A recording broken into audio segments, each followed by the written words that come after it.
সারা বাংলাদেশের মানুষ যেখানে জানতো যে গোপালগঞ্জ মার্চ টু গোপালগঞ্জ নামের কোনো কর্মসূচি সেটা হতে পারে যে কোনো অপ্রীতিকর ঘটনার সম্মুখে, সেই বিষয়টা কি এনসিপি জানতো না, নাকি সেই বিষয়টা কি অন্তর্বর্তীকালীন সরকার জানতো না?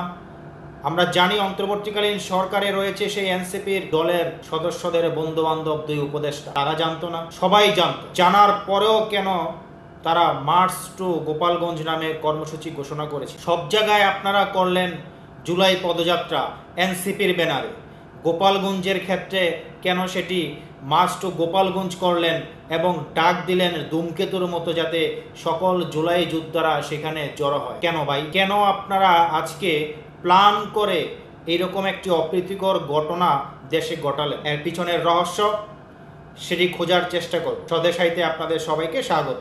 যেখানে সারা বাংলাদেশের মানুষ, আমি আপনি সবাই জানতেন যে মার্চ টু গোপালগঞ্জ নামের কর্মসূচিতে যে কোনো ধরনের অপ্রীতিকর ঘটনা ঘটতে পারে এবং সেটি হয়েছে। এটি একেবারে প্রেডিক্টেবল ছিল, এটি অনুমেয় ছিল, এটি ঘটবে।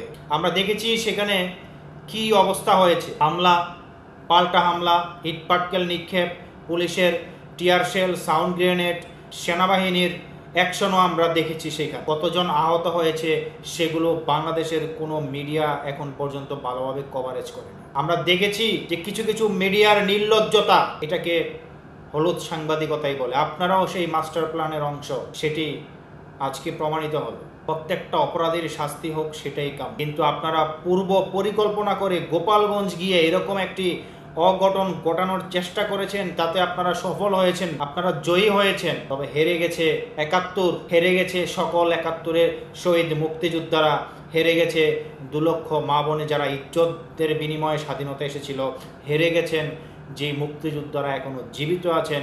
তা এরকম একটি প্ল্যান করে ন্যাক্কারজনক ঘটনা ঘটালেন, অথচ সব দোষ এখন দিয়ে দিলেন একটি গ্রুপের উপর, এলাকাবাসীর উপর। এটা কোন ধরনের ন্যায় বিচার?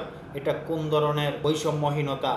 এটা কোন ধরনের ন্যায়পরায়ণতা? এটা অন্তত পক্ষে আমার জানা নেই। আপনারা আজকে যা করলেন এখানে, পুলিশ সেনাবাহিনী, যেটা দেখলাম জুলাইতে যদি পুলিশ সেনাবাহিনী tear shell, rubber bullet, sound grenade এবং কি সেনাবাহিনীর অ্যাকশন যেটা দেখলাম আজকে, সেটা জুলাই থেকে কোনোভাবে কম না। তাহলে জুলাই যদি হয়ে থাকে অপরাধের অপরাধী, এইটা কেন নয়? এই প্রশ্নটা আপনাদের কাছে। আজকে তো কিছু বললেই আওয়ামী লীগের দোষর হয়ে যায়। সেই জুলাইতেও আমরা বলেছি, লিখেছি, অন্যায়ভাবে কোনো টর্চার, অন্যায়ভাবে কোনো চাপ মোটেও কাম্য না। এখন যেটা হচ্ছে সেটা কি, এনসিপি এখনো কোনো রাজনৈতিক দলের নিবন্ধন পায়নি। তাহলে এনসিপির নেতারা যেরকম সাধারণ মানুষ, আমি আপনি সেরকম সাধারণ মানুষ, তাহলে এনসিপির নেতাদের যদি এত এত নিরাপত্তা রাষ্ট্রীয় টাকায় দেওয়া হয়, আমাকে আপনাকে নয় কেন? আমরা দেখেছি মিটফোর্ডে কিভাবে নির্মমভাবে হত্যা করা হয়েছে। আনসার ক্যাম্পের সামনে একটা আনসার সদস্য এগিয়ে আসেন। আজ কেন পুলিশ সেনাবাহিনী তাদের এভাবে প্রোটেকশন দিচ্ছে? সেনাবাহিনী রেসিপিতে করে তাদেরকে স্থানান্তর করা হলো। তারা যেই সুবিধাটি প্রাপ্য, আমি আপনি সকলে একই সুবিধা প্রাপ্য, কিন্তু আমরা পাচ্ছি কোথায়? সবাই পাচ্ছে না। এটি আগেও ছিল, এখনো আছে, হয়তো ভবিষ্যতেও থাকবে, তার বিপরীত কিছুই না। আজকে আমরা যেটা দেখলাম, এনসিপির গাড়ি বহরের যে দামি দামি গাড়ি, এই গাড়ি কোথা থেকে আসলো? তাদের এই টাকার উৎস কি? হাজার হাজার কিলোমিটার তারা এই গাড়িতে চড়ে পাড়ি দিচ্ছে, এই খরচ কোথা থেকে আসে তাদের? এগুলো নিয়ে বলার কেউ নেই। যে বলবে সেই তো স্বৈরাচারের দোষর, আওয়ামী লীগের দোষর, ফেসিবাদের দোষর। তার উপর নেমে আসে খড়গ, তার উপর নেমে আসে অমানসিক নির্যাতন। গত কয়েকদিন আগেও বিটিভির 2 জন সাংবাদিককে বহিষ্কার করা হয়েছে। তাহলে কোথায় সংবাদ মাধ্যমের স্বাধীনতা? আমরা দেখেছি ইউটিউবার সাব্বিরকে কিভাবে জেলে বন্দি করে রাখা হয়েছে। কি দোষ ছিল ছেলেটির? কাল হয়তো আমাকেও নিবে, আপনাকেও নিবে। তাহলে সেই স্বৈরাচারের মধ্যে আর বর্তমান সময়ের মধ্যে পার্থক্যটা কোথায়? ডক্টর মোহাম্মদ ইউনূসের অন্তর্বর্তীকালীন সরকার কি করছে? অন্তর্বর্তীকালীন সরকার খুবই সূক্ষ্ম মাথায় প্ল্যান করে দেশের কয়েকদিন আগে যে একটা হত্যাকাণ্ড হয়েছে, সেই হত্যাকাণ্ড সহ দেশের বিভিন্ন চলমান সমালোচিত বিষয়গুলোকে আড়াল করার জন্য খুব সুপরিকল্পিতভাবে গোপালগঞ্জের এই ঘটনাটা ঘটানো হয়েছে। এতে কোনো সন্দেহ নেই, যেখানে সারা বাংলাদেশের মানুষ জানে গোপালগঞ্জে এরকম কিছু করতে গেলে একটা অঘটন ঘটতে পারে, তারপরও তারা গিয়েছে সারা বাংলাদেশের মানুষের ইমোশন নিয়ে খেলার জন্য, যাতে সারা বাংলাদেশের সাধারণ বোলাবালা মানুষগুলো বলে যে এত বড় কলিজা ছেলেগুলোর, এত সাহস ছেলেগুলোর। আসলে না রে ভাই, সাহস কিছুই না। দেশের আইন শৃঙ্খলা বাহিনী, সেনাবাহিনী যখন আপনাকে সাপোর্ট দিবে, আপনাকে নিরাপত্তা স্কট দিবে, আপনি তো এমনিতেই 100 গুণ সাহসান্বিত হয়ে যাবেন রে ভাই। আপনার গলার টোন এমনিতেই পরিবর্তন হয়ে যাবে। সেটিই হয়েছে, সেটিই হচ্ছে।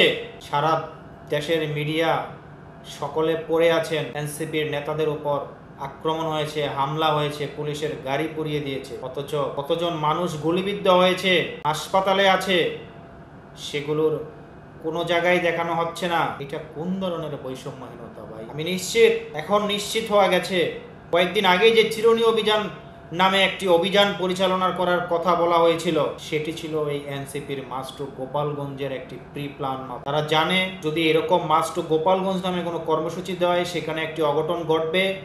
তারপর সেখানে আইন শৃঙ্খলা বাহিনী, যৌথ বাহিনী অমানবিকভাবে টর্চার করবে সেই গোপালগঞ্জবাসীর উপর। যাকে পাবে, যেভাবে পাবে অত্যাচার করবে, ধরে নিয়ে আসবে থানায়, ইচ্ছে মতো তাদের গণদোলাই দেওয়া হবে। এটিই ছিল মূল পরিকল্পনা। আমরা দেখেছি আন্দোলনে কিভাবে সাধারণ মানুষ, গোপালগঞ্জের সকল মানুষ, সাধারণ মানুষ তারা রাস্তায় নেমে এসেছিল। সকলে বড় নেতা ছিল না, সাধারণ মানুষও ছিল। তারা সেই বঙ্গবন্ধুর প্রতি মায়া, বঙ্গবন্ধুর প্রতি ভালোবাসা, বঙ্গবন্ধুর প্রতি আবেগ থেকে এসেছিল। তারা আওয়ামী লীগের জন্য আসেনি, তারা এসেছিল আপনারা টুঙ্গিপাড়ায় আঘাত যাতে না পড়ে সেজন্য তারা প্রতিহত করতে চেয়েছিল আগে থেকেই। তারা আওয়ামী লীগের জন্য আসেনি, তারা আওয়ামী লীগ পুনরুদ্ধারের জন্য আসেনি, তারা হাসিনাকে দেশে ফিরিয়ে আনার জন্য আসেনি। তারা এসেছিল যাতে টুঙ্গিপাড়ায় বঙ্গবন্ধুর সমাধিতে কোনো আঘাত না পড়ে সেই জন্য। আর আপনারা তাদের সন্ত্রাসী, আওয়ামী লীগ, ছাত্রলীগ, তাদেরকে সন্ত্রাসী বানানোর চেষ্টা করছেন, সন্ত্রাসী বানিয়ে যাচ্ছেন।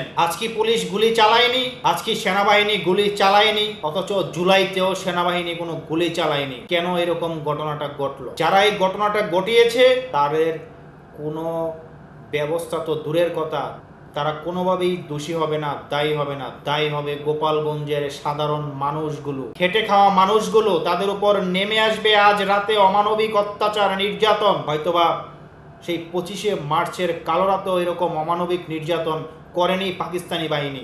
আজ হয়তো সেটা হতেও পারে, সেটা হলেও অবাক হওয়ার কিছু থাকবে না, কোনো মিডিয়ায় সেটা কভারেজ হবে না, এটা নিশ্চিত করে বলা যাচ্ছে। আপনাদের প্রতি বিনীত অনুরোধ, এগুলো বন্ধ করুন। কিভাবে দেশকে এগিয়ে নিয়ে যায় সেই দিকে মনোনিবেশ করুন, দেশের জন্য কাজ করুন। এখনো আমেরিকার স্বার্থে করিডোর নিয়ে আলোচনা হচ্ছে। চট্টগ্রাম বন্দর বিদেশিদের হাতে তুলে দেওয়ার পরিকল্পনা এখনো চলছে।